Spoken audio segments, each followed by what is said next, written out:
c'est presque de l'info. C'est la revue de presque de Nicolas Canteloup.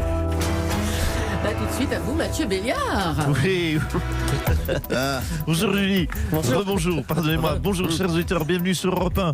L'info du jour, c'est le guide Michelin. Oui, le guide Michelin. Vous savez, pour moi, l'info, c'est en 1, la gastronomie, en 2, la restauration, et en 3, le reste du monde. Le Michelin, donc, qui a donné ses nouvelles étoiles à de nouveaux restaurants. Et surprise, en plein coronavirus, aucune étoile à aucun restaurant chinois.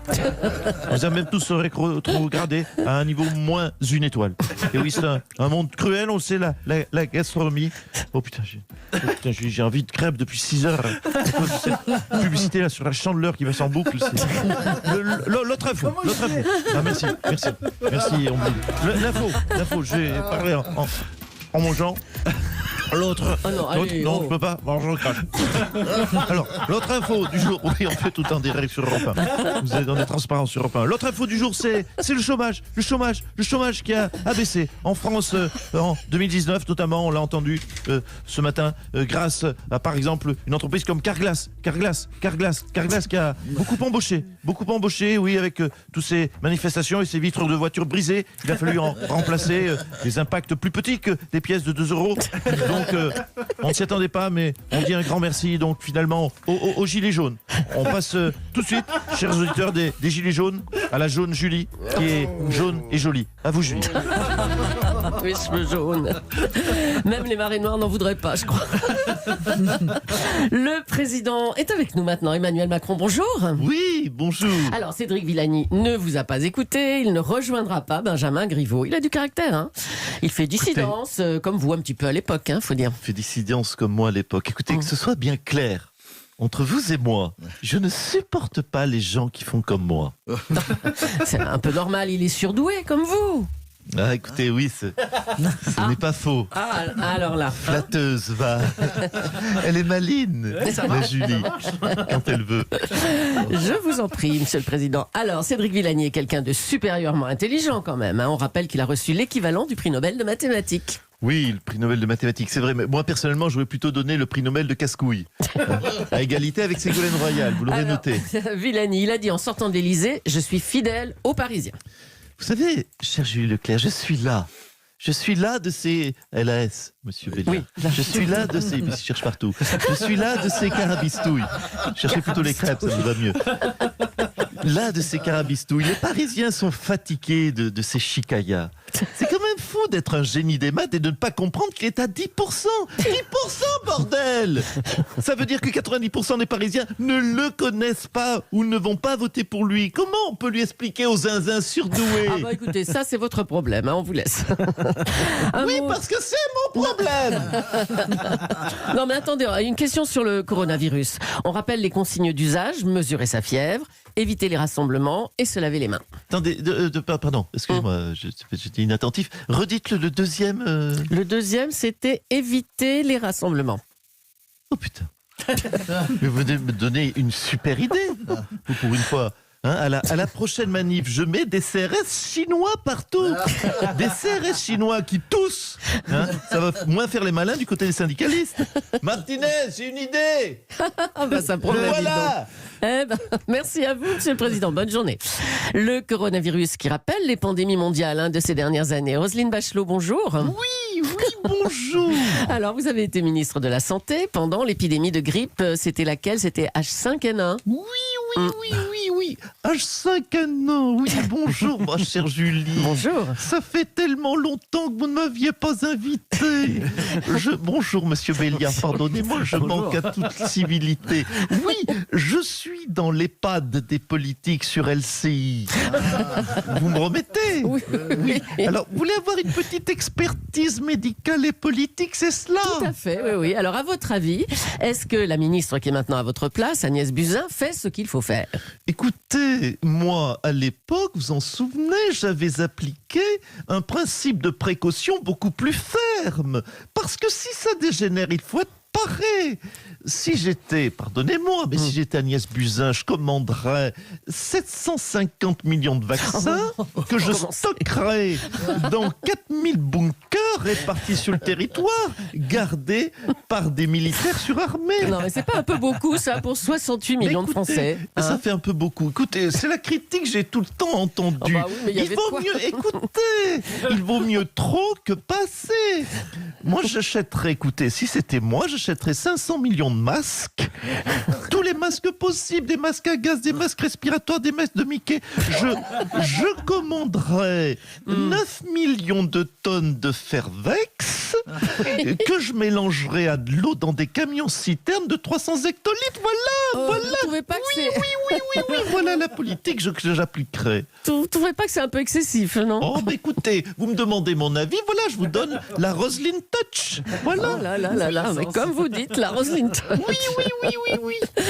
Hier, c'était le dernier conseil municipal de Jean-Claude Gaudin, après 4 mandats, 25 ans à la tête de Marseille. Bonjour Jean-Claude Gaudin. Ah, quelle tristesse. Alors, votre bilan est assez contesté, monsieur Gaudin. Vous avez fait quoi concrètement pendant ces 25 ans? Bonjour, tout d'abord à votre troupe. Écoutez, j'étais là hier, je suis là aujourd'hui, en même temps, je suis à la retraite, j'ai plus que ça à foutre. Alors, vous me demandez mes réussites à Marseille. La liste est longue, Minotte. Pardonnez-moi, je vous appelle Minotte, c'est très amical bien, dans ma bouche. Déjà, à Marseille, vous savez, on fait le bilan, mon bilan. À Marseille, on a quand même, il faut le noter, depuis que j'ai accédé à ces mandatures, on a 344 jours de soleil annuels par an. Ce n'est pas rien, c'est un bon bilan. Mais enfin, c'est pas grâce à vous ça, monsieur Gaudin. Allons. Pas complètement, je vous l'accorde. Autre point positif, néanmoins, ça vous me l'accorderez, à Marseille, on a l'Olympique de Marseille. Et quand Basile Boli marque en finale de la Ligue des Champions, nous sommes en 1993. Eh bien, figurez-vous, qui était le maire de Marseille? Eh bien, pardonnez-moi d'être immodeste, mais c'était moi. Basile Boli qui marque le but de la tête. Enfin, c'est pas vous, ça. Alors, pas directement, je vous l'accorde. Bref, en résumé, à Marseille, j'ai un très bon bilan, vous l'avez compris. Un bon bilan indirect. Alors, vous avez listé vos regrets dans une interview récente. Je vous cite, « Je voulais faire un aquarium, un téléphérique pour aller à Notre-Dame et un casino. » Alors, c'est quoi votre plus grand regret parmi ceux-là? Mon plus grand regret, sans conteste, le casino. Jean-Claude Gaudin, patron de casino. Franchement, on dirait le casting d'un film de Scorsese. Non, ça m'aurait fait une belle retraite. Remarquez, franchement, le casino, entre vous et moi, on peut se le dire aujourd'hui, je pars. Oui. Le casino, je l'ai eu. C'était la mairie. Mais ne le dites pas trop fort. Et l'aquarium? On dira rien. L'aquarium, c'est notre belle baie du Méditerranée. Alors, monsieur Béliard, ça vaut tous les aquariums du monde. Bravo. Allez, à Paris, la campagne des municipales bat son plein. Benjamin Griveaux a fait une proposition choc. Déplacer la gare de l'Est hors de Paris et mettre à la place un parc comme Central Park à New York. Marlène Schiappa, vous êtes sur la liste de Benjamin Griveaux. Vous, bonjour. Oui, bonjour Madame Julie, bonjour Madame Roche, bonjour Madame Fulpin et bonjour aux hommes cisgenres hétéronormés qui sont autour de cette table de phallocrates misogynes. Hashtag balance ton journaliste poilu. Alors, cette proposition de déplacer la gare de l'Est et de la remplacer par un parc, qu'est-ce que vous en dites? C'est une initiative ambitieuse et écologique qui séduira, j'en suis sûr, les Parisiens et les Parisiennes. D'ailleurs, Benjamin Griveaux a d'autres idées pour embellir la ville, déplacer la gare de Lyon à Lyon dans un souci de cohérence et de décentralisation. Dans un souci de décentralisation. Et de cohérence. Eh ben, dites donc, pour un candidat qui avait promis un moratoire sur les travaux parce que les Parisiens n'en pouvaient plus, déménager toute la gare de l'Est, non mais franchement. Non, il n'y a pas de... Non mais franchement, Madame Julie, ne vous y mettez pas aussi avec les hommes. Écoutez, ça n'est pas très compliqué. Il suffit de mettre un crochet au sommet de cette gare. Oui. On met un mousqueton et on peut l'élitroyer jusqu'à Saint-Ouen. Bien sûr. Voilà, ensuite on la pose, il n'y a pas de... Oui, bien sûr, on la pose délicatement et voilà, c'est réglé. Voilà. Bordel, vivement qui paume Griveaux, parce que j'en peux plus de devoir dire n'importe quoi pour faire paratonnerre sur ces conneries. Bah écoutez, bon courage, hein, Marlène Schiappa. Au revoir Madame Julie, au revoir Madame Roche et Madame Philpin, et pas aux autres. Allez, on passe à autre chose. On va dire un mot de l'Open de tennis d'Australie avec la défaite sèche de Gaël Monfils en 3 petits sets contre Dominic Thiem. 6-2, 6-4, 6-4. Gaël Monfils qui s'est dit très choqué par le décès de la star de la NBA, Kobe Bryant. Bonjour Nelson Montfort. Oui, bonjour ma chère Julie, vous savez, bonjour à toute votre équipe, la squadra, la Blue Squadra. On n'est jamais au bout de nos surprises avec le tennis français. Après la défaite par blessure, après la défaite pour insolation, le tennis français invente la défaite pour cause de décès de stars. Voilà. Ah là. Si, franchement, c'est vrai que si Kobe Bryant n'avait pas eu cet accident, il aurait mis une sacrée branlée à son adversaire, notre Gaël Monfils national. Mais Gaël Monfils n'avait jamais battu Dominic Thiem.